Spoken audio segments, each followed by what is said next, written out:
Hello students, welcome back to my YouTube channel. Last class में हम लोगों ने कंपाउंड इंटरेस्ट से रिलेटेड कुछ क्वेश्चंस को सॉल्व किया था।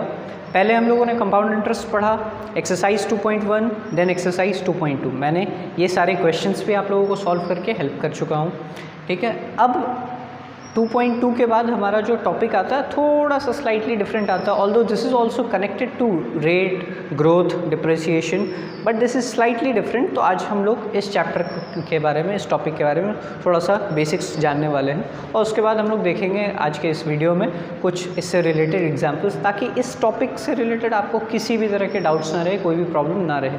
तो इस टॉपिक को अच्छे से समझने के लिए पूरे वीडियो को एंड तक देखें, and please like and share the video with your friends if you like the content. तो चलिए शुरू करते हैं। ग्रोथ एंड डिप्रिसिएशन, आज का हमारा टॉपिक क्या है? Growth and depreciation. जैसा कि आप लोग नाम से ही क्लियर समझ सकते हैं, ग्रोथ का मतलब क्या है? The increment of something with time, ठीक है। एंड डिप्रिसिएशन का मतलब क्या है?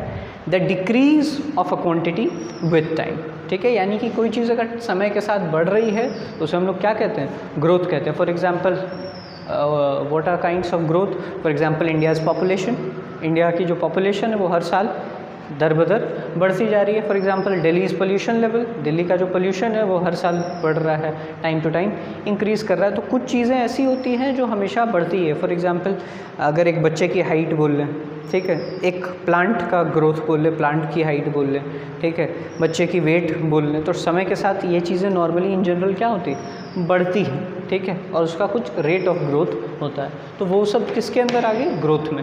और डिप्रिसिएशन क्या हो गया? डिप्रिसिएशन मीन्स टाइम के साथ किसी चीज़ का घटना, ठीक है। अब जैसे एग्जाम्पल्स इसके क्या हो गए?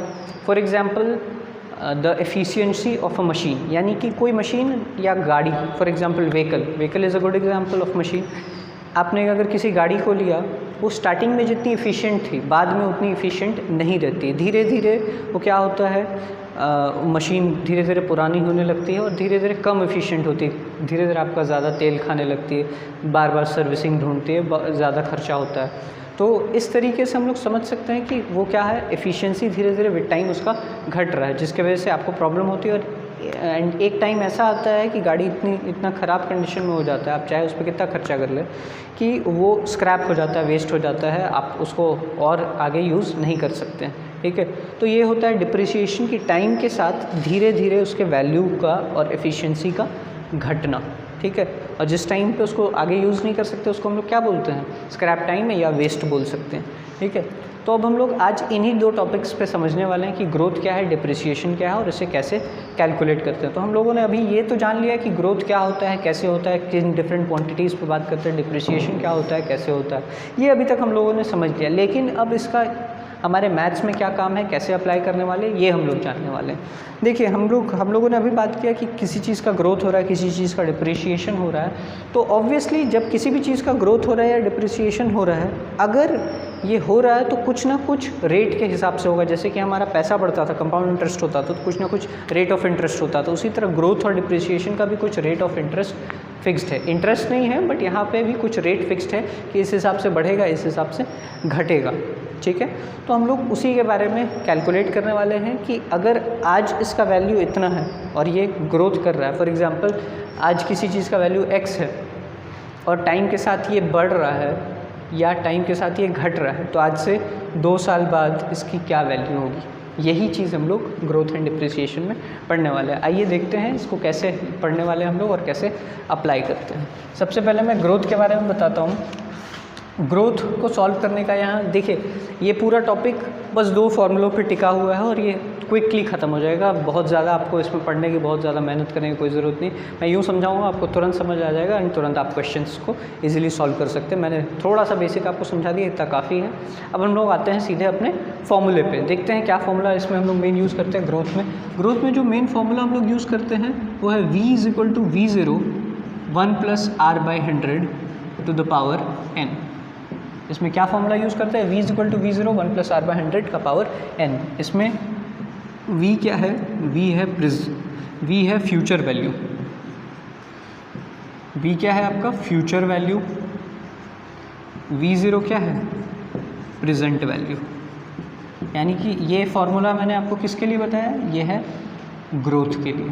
ये किसके लिए है? ग्रोथ के लिए है, यानी कि कोई भी चीज़ का वैल्यू अगर बढ़ रहा है दिन ब दिन तो आप क्या ले सकते हैं, v is equal to v0 1 plus R by 100 to the power n। v0 क्या है, आज का प्रेजेंट वैल्यू है, उसका आज का जो प्रेजेंट वैल्यू है। r क्या है, रेट, जिस रेट से वो बढ़ रहा है, आप लिख सकते हैं रेट ऑफ ग्रोथ।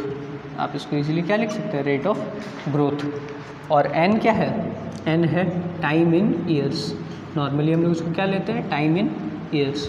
तो ये v0 आज का प्रेजेंट वैल्यू है, r आपका रेट है, ठीक है, n टाइम है, और v है कि अगर सेम कांस्टेंट रेट से, हम लोग इसमें एक चीज़ ज़रूर मेंशन करेंगे कि हम लोग क्या कंसिडर करके चलते हैं कि यही इसका कांस्टेंट ग्रोथ रेट है। अगर इसी कांस्टेंट ग्रोथ रेट से बढ़ता चला गया तो n ईयर्स के बाद, यानी 2 साल 3 साल जो भी आप ले सकते हो n, उतने साल के बाद आपका फ्यूचर वैल्यू इसका क्या होने वाला है, ये हम लोग इस फार्मूला से ग्रोथ को इजीली कैलकुलेट कर सकते हैं। मैंने क्या बताया, ये किस चीज़ का फार्मूला है, किस चीज़ को कैलकुलेट करने का, ग्रोथ का। आप इससे इजीली किसी भी तरह का ग्रोथ कैलकुलेट कर सकते हैं। अब हम लोग आते हैं अपने इसी टॉपिक को थोड़ा सा और एलैबोरेट वे में पढ़ते हैं। अगर ग्रोथ तो हो रहा है, रेट भी आपको गिवन है, लेकिन suppose same growth rate for consecutive years नहीं है। मतलब क्या है मेरा, फॉर एग्जाम्पल फर्स्ट ईयर में जो रेट था वो R1 है, सेकेंड ईयर में R2 है, थर्ड ईयर में R3 है। तो आप क्या करेंगे, आप तो कंफ्यूज हो जाएंगे कि करना क्या है भाई। तो ये बड़ा सिंपल सा चीज़ है, बहुत मज़े में निकल जाएगा।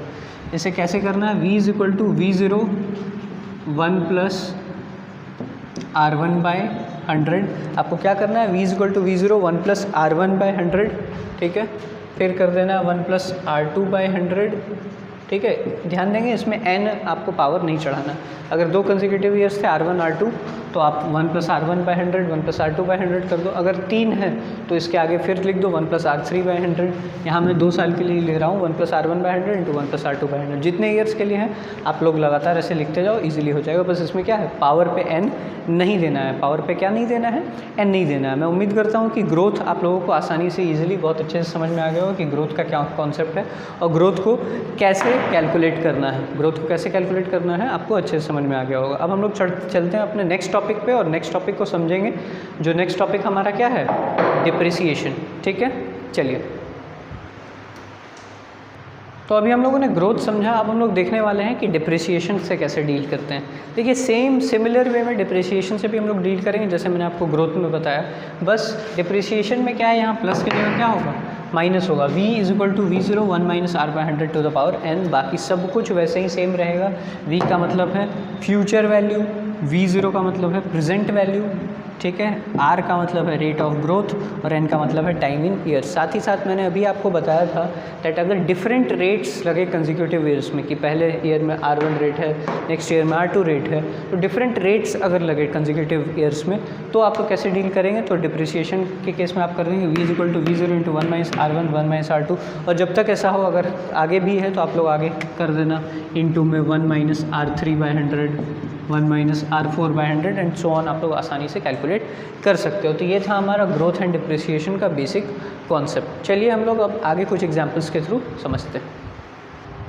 तो अभी तक हम लोगों ने पढ़ा था कि ग्रोथ अगर हो तो कैसे कैलकुलेट करते हैं, डिप्रिसिएशन हो तो कैसे कैलकुलेट करते हैं। अभी तक हम लोगों ने ये सब अलग अलग पढ़ा था, डिफरेंटली अलग अलग सेपरेटली किया था। अब हम लोग देखने वाले हैं कि अगर ग्रोथ और डिप्रिसिएशन दोनों साथ में हो जाए, यानी कि आपको ऐसा केस दे दिया गया है कि फर्स्ट ईयर में ग्रोथ हो रहा है, सेकेंड ईयर में डिप्रिसिएशन हो रहा है, फिर थर्ड ईयर में ग्रोथ हो रहा है, तो इसे हम लोग कैसे डील करने वाले हैं, कैसे कैलकुलेट करने वाले हैं, ध्यान देंगे और अच्छे से समझेंगे। मैं बार बार बोल रहा हूँ, बहुत डिफरेंट टाइप्स ऑफ छोटे छोटे टॉपिक्स हैं, ज़्यादा कुछ बड़ा नहीं है इसमें, छोटे छोटे ट्विस्ट है। तो वीडियो को एंड तक ज़रूर देखें समझने के लिए। तो ग्रोथ एंड डिप्रिसिएशन अगर टुगेदर हो, एक साथ हो, तो हम लोग कैसे करेंगे। सपोज़ फर्स्ट ईयर में मैं आपको दिखा रहा हूँ, v वैसे ही रहेगा, v is equal to v0 जो प्रेजेंट वैल्यू था उसे ऐसे लिख देंगे, ये आपका फ्यूचर वैल्यू जो आने का है, ठीक है। सपोज़ मैं ले लेता हूँ फर्स्ट ईयर में इंक्रीज़ हुआ विद द रेट R1, तो 1 plus R1 by 100। Second year में सपोज़ डिक्रीज़ होता है तो हम लोग क्या लिख देंगे, 1 माइनस R2 बाई 100, ठीक है। अब ये आप पे डिपेंडेंट है, कंडीशन पे डिपेंडेंट है। सपोज़ नेक्स्ट ईयर में, अब आपको मेरी बात समझ में आएगी, सपोज़ नेक्स्ट ईयर में फिर इंक्रीज़ होता है तो क्या करेंगे, 1 प्लस R3 बाई 100। अब आप लोग समझ गए होंगे, जिस ईयर में जैसा होगा आप लोग कंसेक्यूटिवली मल्टीप्लाई करते हुए चले जाएंगे। नेक्स्ट ईयर में अगर फिर डिप्रिशिएट होता तो 1 माइनस R4 बाई 100 आप इंटू कर देंगे। तो जैसा पर ईयर जैसा होते जाएगा अगर ग्रोथ हो रहा है तो आप लोग क्या करेंगे, प्लस को इंटू करेंगे 1 + R1/100 जो भी रेट होगा। अगर डिप्रिसिएशन हो रहा है तो आप लोग क्या इंटू करेंगे, माइनस करके इंटू कर देंगे। सिंपल है। इस तरीके से आप ग्रोथ और डिप्रिसिएशन दोनों को साथ में लेके भी काम कर सकते हैं। ठीक है, बहुत सारे बच्चे इसी में कंफ्यूज हो जाते हैं कि चलिए ग्रोथ तो अकेले हम लोग कर सकते हैं, डिप्रिसिएशन भी अकेले कर सकते हैं, लेकिन अगर दोनों साथ में दे दिया जाए तो कैसे करेंगे। तो दोनों साथ में भी दे दिया जाए तो कोई दिक्कत की बात नहीं है, दोनों को साथ में आप ऐसे ले सकते हैं। जिस ईयर में ग्रोथ है उसमें प्लस ले लेंगे, जिस ईयर में डिप्रिसिएशन उसमें माइनस, फिर ग्रोथ है तो प्लस, फिर डिप्रिसिएशन है तो माइनस। बस जो भी उसका रेट है वो रेट पुट करते जाइए। R1 है तो R1, R2 है तो R2, R3 है तो R3। तो इस तरीके से ग्रोथ एंड डिप्रिसिएशन टुगेदर आप आसानी से सॉल्व कर सकते हैं। आगे हम लोग कुछ क्वेश्चंस के हेल्प से, कुछ एग्जांपल्स के हेल्प से देखने वाले हैं कि कैसे ग्रोथ और डिप्रिसिएशन के क्वेश्चंस को हम लोग सॉल्व करते हैं। एंड तक वीडियो देखिए। हमारा नेक्स्ट क्वेश्चन है, आज का हमारा जो पहला क्वेश्चन है ग्रोथ से रिलेटेड है। देखते हैं क्या है क्वेश्चन हमें बोल रहा है प्रेजेंट पॉपुलेशन इज़ 48,000। मैंने आपको बताया था कि प्रेजेंट पॉपुलेशन जहाँ भी दिया रहे, प्रेजेंट जो एंटिटी दिया रहे उसे हम लोग क्या कंसिडर करते थे, V0 = 48,000। ठीक है, it is increasing at the rate of 5% per year. हम लोग ले लेते हैं रेट 5%। ठीक है, what will be it's increase in population in 3 years, यानी कि अगले 3 सालों के बाद क्या इंक्रीज़ होगा पॉपुलेशन में। ठीक है, आसानी से जो वैल्यू फार्मूला हमारे पास था उसमें पुट करके कैलकुलेट करते हैं। V = V0 1 + R/100 n। यही फार्मूला मैंने आपको बताया था। V हमें निकालना है तो V0 कितना है यहाँ पे 48,000 गिवन है। 48,000 × 1 + R कितना है, R 5% है तो 5/100 n की जगह कितना है, टाइम कितना दिया हुआ है, n भी हमें दिया हुआ है 3 ईयर्स, तो 3 पुट कर दीजिए। ठीक है, 48,000 5/100 कितना हो गया 20, यानी 20 + 1 ये कितना आ जाएगा 21/20 का क्यूब। ठीक है, जब हम लोग इसे कैलकुलेट करते हैं 48,000 × 21 × 21 × 21/20 × 20 कैलकुलेट करते हैं तो 101010 ऐसे ख़त्म सीधा। अगर हम लोग पूरा इसे कैलकुलेट कर लेते हैं तो हमें जो मिलेगा वैल्यू वो होगा 55566। इसे पूरा जब हम लोग कैलकुलेट कर लेंगे 2224 8 से 6 टाइम्स में जाएगा। ठीक है, अगर हम लोग पूरा कैलकुलेट कर देते तो कितना मिलेगा 55566। तो हम लोगों ने देखा कि 3 साल के बाद पॉपुलेशन कितना हो जा रहा है 55566। लेकिन क्या क्वेश्चन ने हमसे ये पूछा है कि पॉपुलेशन कितना हो जा रहा है 3 साल के बाद? नहीं, क्वेश्चन ने हमसे ये नहीं पूछा है। क्वेश्चन ने हमसे क्या पूछा है कि 3 साल के बाद इंक्रीज़ कितना हो रहा है। क्या पूछा है कि 3 साल के बाद इंक्रीज़ क्या हो रहा है। तो इंक्रीज़ हम लोग निकाल देते हैं। इंक्रीज़ क्या होगा, जो करंट था इंक्रीज़ हो जाएगा, जो अभी हम लोगों का पॉपुलेशन है 55566 माइनस जो पॉपुलेशन हुआ करता था 48,000। अगर हम लोग निकालते हैं, कैलकुलेट करते हैं, माइनस करते हैं तो कितना आ जाएगा 7566, यानी इंक्रीज़ हमारा कितना है, आंसर हमारा हो जाएगा 7566। ध्यान देंगे, ऐसे क्वेश्चन में बच्चे अक्सर गलती करते हैं कि वो इंक्रीज़ निकालने के बजाय पॉपुलेशन निकाल देते कि 3 साल के बाद पॉपुलेशन कितना होने वाला है। तो पॉपुलेशन तो भैया ये हो गया हमारा, ठीक है, पॉपुलेशन कितना हो गया 55566 आ गया। लेकिन हमें क्वेश्चन यहाँ पे एंड नहीं होता है, इंक्रीज़ कितना हुआ है। इंक्रीज़ जो हमारा हुआ है वो है 55566, यानी कि करंट पॉपुलेशन माइनस पुराना पॉपुलेशन दैट इज़ 48,000, उससे सब्ट्रैक्ट करते हैं तब जाके हमें इंक्रीजिंग पॉपुलेशन मिलता है। चलिए हम लोगों ने एक क्वेश्चन देख लिया, इंक्रीज़ का ग्रोथ का है। बस ऐसे ही क्वेश्चन से, इजी क्वेश्चन से, ज़्यादा इसमें स्ट्रेस लेने की बात नहीं है। अब हम लोग एक क्वेश्चन देखते हैं डिप्रिसिएशन से रिलेटेड। हमारा नेक्स्ट जो क्वेश्चन है, जो एग्जाम्पल हम लोग डिस्कस करने वाले हैं, ये है डिप्रिसिएशन से रिलेटेड, यानी घटने से रिलेटेड। क्वेश्चन हमें क्या बोल रहा है, population of a village 2 years ago was, ठीक है, 2 साल पहले कितना था 6250 था, ठीक है, यानी हमें अभी का एग्जैक्ट नहीं पता है, 2 साल पहले, ठीक है। तो अभी यानी कि प्रेजेंट हो गया, और डिप्रिसिएशन के हिसाब से ये पहले का है, ठीक है, यानी कि प्रेजेंट वैल्यू हम लोग कैसे कंसिडर करेंगे, V0 कंसिडर करेंगे 6250 को, क्योंकि घटना इससे है, ठीक है। अभी एग्जैक्ट का हमें पता नहीं है डिक्रीज़ होने के बाद, ये डिक्रीजिंग के पहले का जो वैल्यू है उसे हम लोग प्रेजेंट की तरह ट्रीट करते हैं। जो भी डिक्रीज़ या इंक्रीज़ के पहले का वैल्यू होता है उसे हम लोग V0 कैलकुलेट करते हैं। ये बात ध्यान में दे दें, नहीं तो आपको आगे बहुत दिक्कत होने वाली है, ठीक है।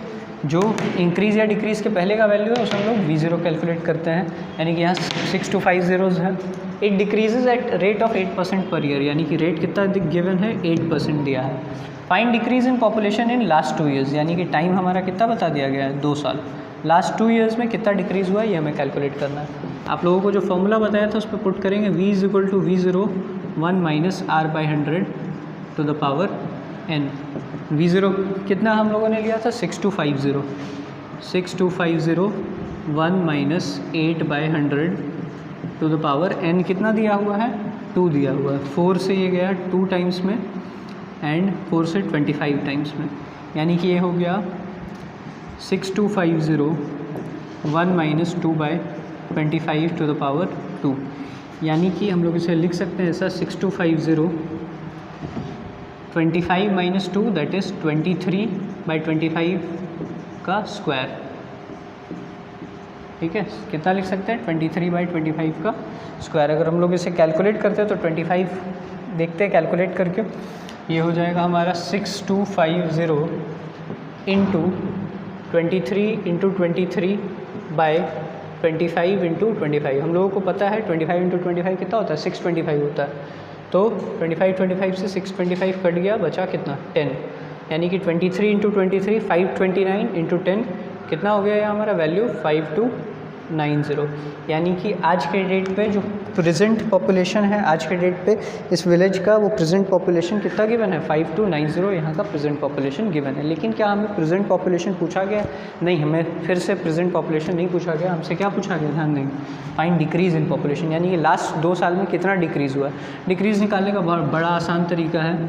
डिक्रीज़ अगर आपको निकालना है आप साफ साफ लिख दीजिए कि पहले का जो पॉपुलेशन था माइनस टुडेज़ पॉपुलेशन। पहले का कितना पॉपुलेशन था 6250 और आज का कितना पॉपुलेशन है 5290, तो डिक्रीज़ कितना हो जाएगा अगर हम लोग सब्ट्रैक्ट करते हैं इसे दिस माइनस दिस, कितना हो गया 960, यानी कि डिक्रीज़ हमारा ओवरऑल कितना आ जा रहा है 960 हमारा डिक्रीज़ आ जा रहा है। ठीक है, तो इस तरीके से आप किसी में भी इंक्रीज़ या डिक्रीज़ निकालते वक्त ध्यान देंगे। अगर आपसे फाइंड द पॉपुलेशन पूछा गया तो पॉपुलेशन निकालिए, अगर इंक्रीज़ या डिक्रीज़ पूछा गया है तो आप इंक्रीज़ या डिक्रीज़ निकालेंगे। क्लियर है? चलिए, अभी तक हम लोगों ने एक क्वेश्चन देख लिया ग्रोथ के बारे में, दूसरा क्वेश्चन हम लोगों ने देख लिया डिप्रिसिएशन से रिलेटेड। अब हम लोग आ रहे हैं अपने नेक्स्ट क्वेश्चन पे, लास्ट क्वेश्चन पे आ रहे हैं, जिसमें हमें ग्रोथ और डिप्रिसिएशन दोनों साथ में हैंडल करना है। देखते हैं कैसे इसे कैलकुलेट करना है। ठीक है, देखिए ये क्वेश्चन क्या कह रहा है 6000 workers are in a factory, 6000 workers हैं एक फैक्ट्री में, 20% were fired at end of first year, first year के एंड में 20% को फायर कर दिया गया, 5% were fired at end of second year, बाकी 5% को एंड ऑफ सेकेंड ईयर पे कर दिया गया, एंड 15% लास्ट में इंक्रीज़ भी किया गया। पहले 2 बार डिक्रीज़ किया गया और लास्ट में क्या किया गया, इंक्रीज़ किया गया है। तो आपसे पूछा जा रहा है find number of workers working right now, या फिर आप समझ सकते हैं find number of workers working at the end of 4th year. यानी कि पहले 2 स्पैन्स में क्वेश्चन को समझेंगे ध्यान से। पहले 2 स्पैन्स में हम लोगों के साथ क्या हो रहा है, वर्कर्स को हम लोग डिक्रीज़ कर रहे हैं। किस रेट से डिक्रीज़ कर रहे हैं, पहले हम लोग डिक्रीज़ कर रहे हैं 20% वर्कर्स को हटा दे रहे हैं, फिर उस समय के, देखिए ध्यान देंगे इस पर दिया हुआ है एट दैट टाइम, उस समय के 5% वर्कर्स को घटा दे रहे हैं, और फिर लास्ट में जितने बचे थे उसके 15% वर्कर्स को बढ़ा दे रहे हैं। यानी कि ये केस क्लियरली क्या है, पहले डिप्रिसिएशन हो रहा है फिर ग्रोथ हो रहा है, यानी ये सब कुछ साथ में हो रहा है। तो ऐसे क्वेश्चंस के साथ कैसे डील करना है इसे हम लोग अभी देखने वाले हैं। मैंने आपको एक सिंपल सा तरीका भी बताया था वीडियो के स्टार्टिंग में कि कैसे इस तरह के क्वेश्चंस को डील करना है। हम लोग उसी तरीके से देखते हैं इसको कैसे डील करना है। V is equal to V0, ठीक है, V0 हमारा कितना है, सीधा लिखते हैं 6000। फिर मैंने बताया था कि पहले जो भी हो रहा है उसे लिखेंगे। सबसे पहले क्या हो रहा है, डिक्रीज़ हो रहा है, यानी कि 1 माइनस R/100, R कितना है 20/100। फिर क्या हो रहा है 1 माइनस या प्लस डिक्रीज़ हो रहा है फिर से 5%, ठीक है। अब फिर देखते हैं थर्ड में क्या हो रहा है, इंक्रीज़ हो रहा है, यानी हम लोग क्या करेंगे, प्लस करेंगे। तो यहाँ पे हो जाएगा 1 प्लस कितना परसेंट है 15, 1 प्लस 15/100, ठीक है। अब हम लोग इसे सिंपल कैलकुलेट कर लेते हैं, ठीक है। 6000 100 माइनस 20 कितना हो गया 80/100, 100 माइनस 5 कितना हो गया 95/100, और 100 प्लस 15 कितना हो गया 115/100, ठीक है। अब हम लोग इसको सिंपल तरीके से अपना कैलकुलेट कर लेते हैं। 20 से ये गया 4 टाइम्स में, 20 से गया 5 टाइम्स में, 5 से ये गया 19, 5 से गया 20 टाइम्स में, ठीक है। सिमिलरली ये हमारे चला जाएगा 5 से 20 टाइम्स में और ये चला गया 23। तो अब हमारे पास क्या बच गया 6000 इंटू 4/5 इंटू 19/20 इंटू 23/20। अब ये इन सबको हम लोग कैलकुलेट कर लेते हैं एक एक करके। ये 2 ज़ीरो गए यहाँ पे, ठीक है। 5 से ये जाएगा 12 टाइम्स में, 2 to 4 ये गया 3 टाइम्स में। 23 इंटू 4 इंटू 19 अगर हम लोग कैलकुलेट करते हैं तो हमें मिल जाएगा यहाँ पे 5244। यानी कि अगर फर्स्ट ईयर में हम लोग 20% घटा रहे थे, सेकेंड ईयर में 5% घटा रहे, थर्ड ईयर में 15% बढ़ा रहे थे, तो finally at the end of third year या फोर्थ ईयर के स्टार्टिंग में हमारे पास कितने वर्कर्स बच गए काम करते हुए? 5244 ये हमारा आंसर हो गया। और इस तरह के किसी भी टाइप के आपको अगर क्वेश्चंस मिले जिसमें ग्रोथ डिप्रिसिएशन साथ में है, तो मैंने आपको बता दिया जब डिप्रिसिएशन रहे माइनस ले ले, फिर इंटू करके फिर डिप्रिसिएशन है माइनस ले ले, फिर ग्रोथ है प्लस ले ले, बस आपको इसी तरह से मल्टीप्लाई करना और आपको आपका आंसर क्लियरली मिल जाएगा। मैं उम्मीद करता हूँ कि ये वीडियो आप सबको बहुत पसंद आया होगा, सबको अच्छे से समझ में आया होगा। If you like the video please like and share the video, subscribe the channel for more such videos. तब तक के लिए stay home, stay safe and keep learning.